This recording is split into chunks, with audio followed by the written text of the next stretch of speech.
itu gandingannya karo yakin. Hul yakin. Kalau kita tidak hul yakin dengan apa yang kita doakan, tidak bakal terwujud doa itu. Orang Jawa dulu kalau menyembah Tuhan itu harus seperti ini. Ini sebetulnya yang benar itu begini.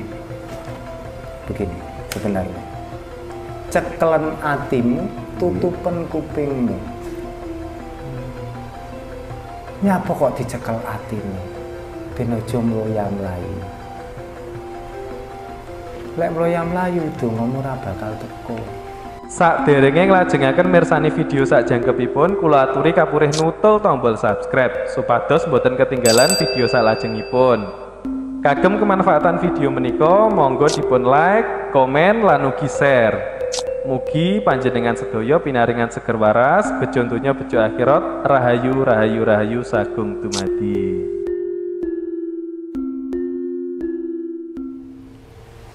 Terkait dengan doa, Mbak. Yeah, doa sendiri, hakikatnya doa sendiri itu meminta apa meyakini, Mbak?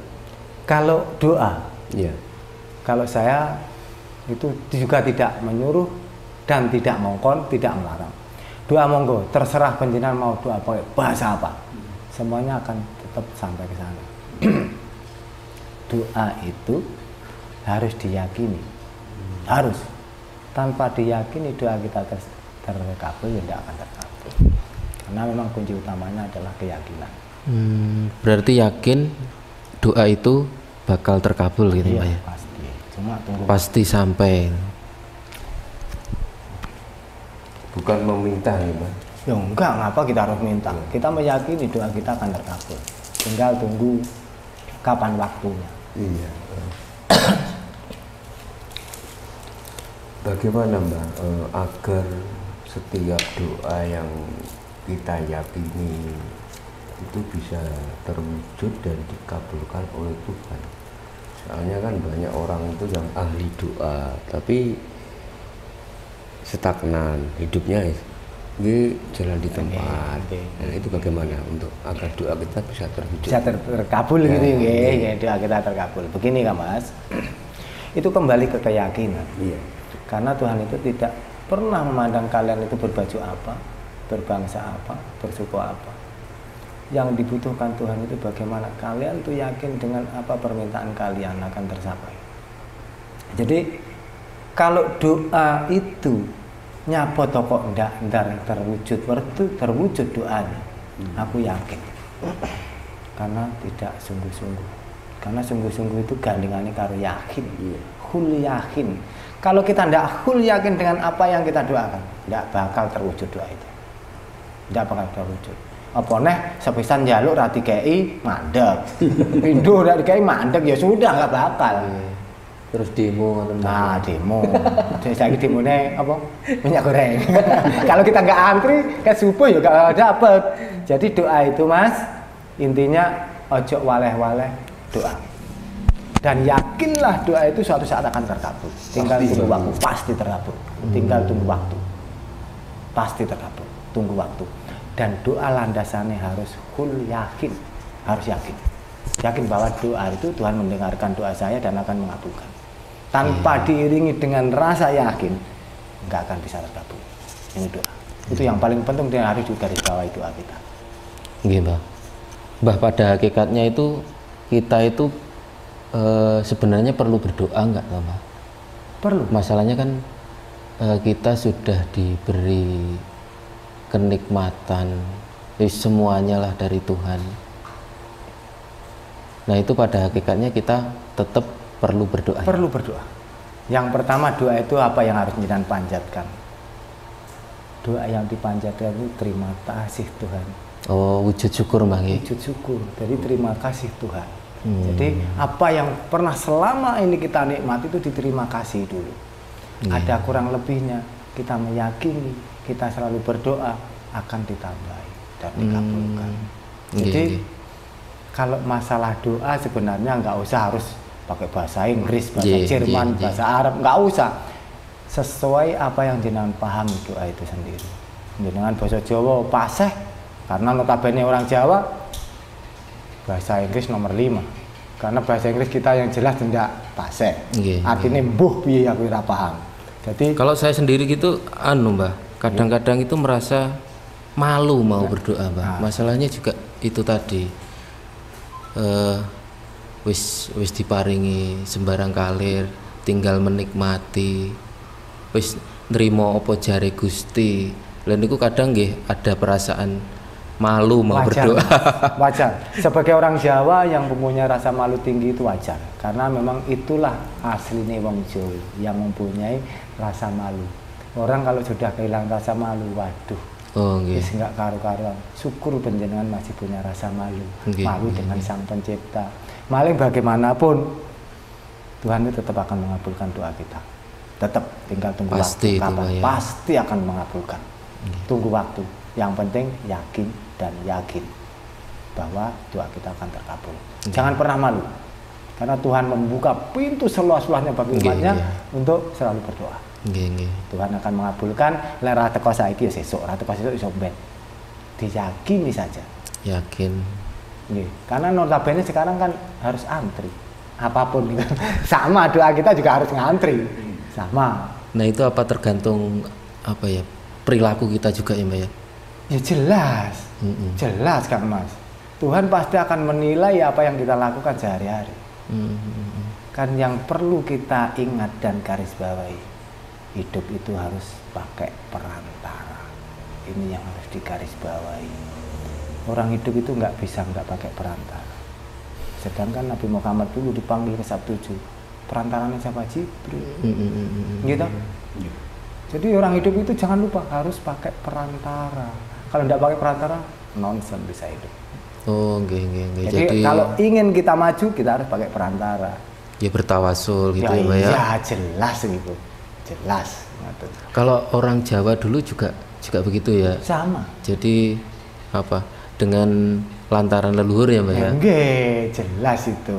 Nggih. Nah kadang-kadang banyak orang, oh iki sirik musrik neng danyangan, dia itu nggak tahu danyang itu apa ya. Danyang itu sebenarnya kan dayang.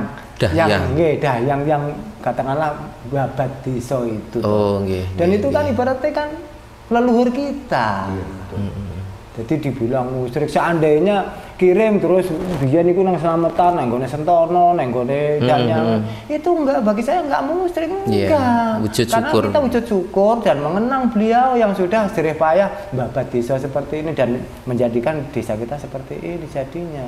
Itu wujud syukur kita. Itu kalau sekarang udah dibilang musyrik, syirik, bahkan kan banyak juga tuh Mbah yang misalnya beribadah tekun, bersyukur, tapi hanya kepada Tuhan, tapi dengan sesamanya mengabaikan. Niku kalau saya ya hal yang kurang pas, bukan keliru ya, kurang pas. Karena kita hidup yang perlu digarisbawahi adalah perantara. Kalau dengan Tuhan langsung ya nggak mungkin bisa, Mas. Perantaranya apa ya? Doa. Gusti, saya minta uang 1 truk, ya nggak mungkin jatuh. Nggak ada, harus pakai perantara. Harus pakai perantara. Perantara ini doa. Doanya mau Gusti Allah ngokon panjenengan ke sini. Nah, itu perantaranya gitu. Jadi Tuhan, kalau kita mau berhubungan dengan Tuhan, itu harus pakai perantara. Itu yang harus digarisbawahi. Jadi nggak bisa kita, Tuhan saya minta truk datang, nggak mungkin datang lewati dealer Mitsubishi apa-apa, bolah apa gitu. Nah niku. Jadi hidup itu sebenarnya simple Kang Mas, simple. Kalau kita sudah mengerti tentang kehidupan, itu simple, sangat simple. Yang terpenting bagaimana kita berbuat baik kepada sesama. Niku intinya. Kehidupan. Kunci kehidupan itu. Walaupun itu kita menanam padi, yakinlah tumbuhan lain, rumput lain pasti ikut tumbuh. Benar nggak? Ini kehidupan. Jadi kita sudah berbuat baik, ada saja yang nyengklek kembung, nyengklek kokor. Itulah kehidupan. Kalau kehidupan dibuat sama, keliru Mas kabeh. Semuanya akan keliru. Jadi dibuat beda itu apa? Lek wis beda, awakmu kan ngerti iki lah nang iki kalau misalnya menanam padi ya harus tinggal perawatannya, tinggal perawatannya. Kalau kita sudah dirawat, ya tumbuhnya suka teki memang seperti itu. Yakinlah kalian menanam padi, rumput lain pasti ikut tumbuh. kalau kita nggak merawat. Sedang kita rawat aja kita masih ada kecolongan kanan kiri, itu sudah terbiasa. Ning ya jo kapok, namanya kehidupan.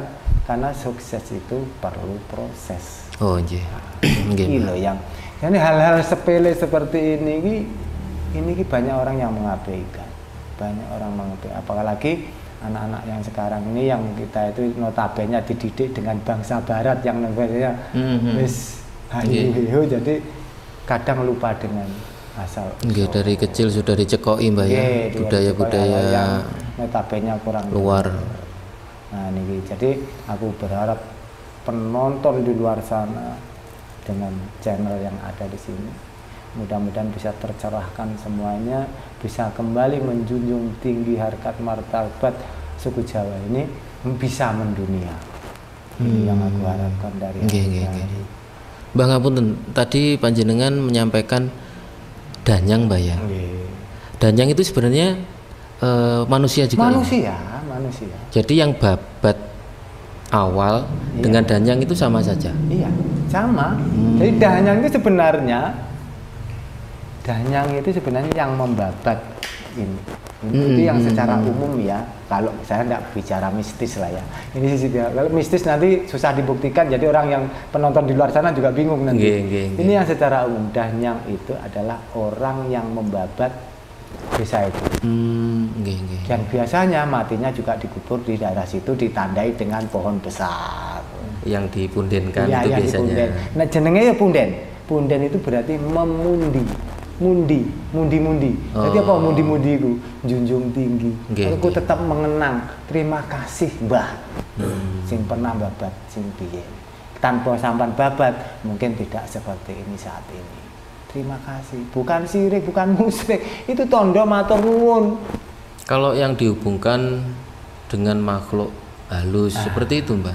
Kalau makhluk halus begini, itu makhluk halus itu setiap jengkal apa yang kita injak semuanya kan ada makhluk halus. Semuanya ada makhluk halus. Bahkan makhluk halus itu memang ciptaan Tuhan. Tuhan itu menciptakan dua dunia. Dunia kita dan dunia gaib. Dunia gaib penghuninya ya bangsane sing ngoten-ngoten iku. Bangsane cincin. Tapi apakah mereka bisa disebut danyang? Bagi saya tidak. Karena danyang itu ada di dunia nyata, sedangkan mereka ada di dunia gaib. Tidak bisa disamakan, nggak bisa. Danyang gaib dan ya iya, nanti danyang gaib loh, karena kita tidak hidup di alam gaib ya kan ya susah. Karena kita itu hidupnya di alam nyata. Ini danyangan yang jelas danyang karena yang babat itu orang. Itu jelas. Lain kalau cerita kita nanti ceritanya di alam gaib. Itu kan ceritanya beda. Jenenge bukan danyang lagi jenenge. Nggih, bukan danyang lagi. Engko malih Nyiro Kidul karo jeda malih ngono kan ya repot. Nggih, jadi dunia kita sudah beda. Kalau kita ngomong danyang berarti itu manusia yang pernah berprestasi babat desa sampai bisa seperti ini. Dan itu neng punden nyapa to neng pundi? Memundi. Jadi wujud syukur matur suwun. Iki ora kok ngekeki sing wis mati, tidak. Karena yang wis mati itu butuh cuma doa. Nah di sana memanjatkan puja dan puji kehadirat Tuhan Yang Maha Esa dengan wong Jawa iki nggo sesajen bukan untuk mereka. Jadi pangan bareng-bareng ngono ane rasa mangan wis mati. Ya kan jelas. Itu logika hidup itu seperti itu, Mas. Itu logika hidup karena yang kita bahas saat ini adalah kehidupan. Jadi logika hidup itu seperti itu. Baik, nggak enak yang itu dibilang sirik musyrik nggak ada.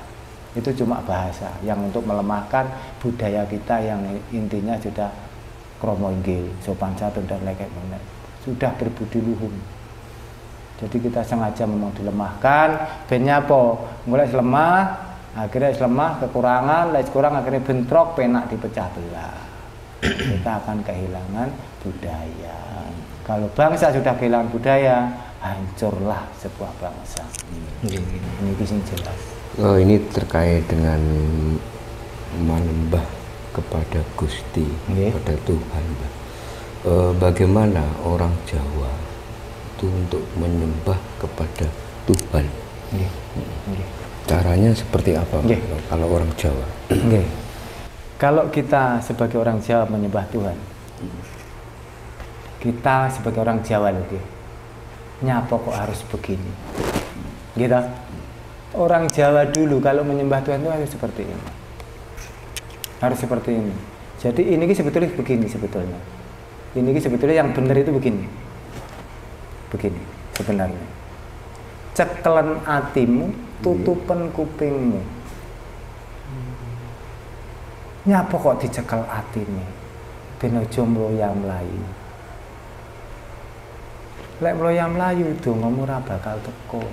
Pas duh Gusti, kula ngungsi dumateng kesucian tenebihna tindak kesetanan lan kekewanan ditelakno kena beneran kula nyuwun kanthi wilujeng. Lek atine mlayu bebang didilar teko ya kan ya ora teko. Nggih. Itu jelas satu. Yang kedua, nyapa kok ditutup kupingnya?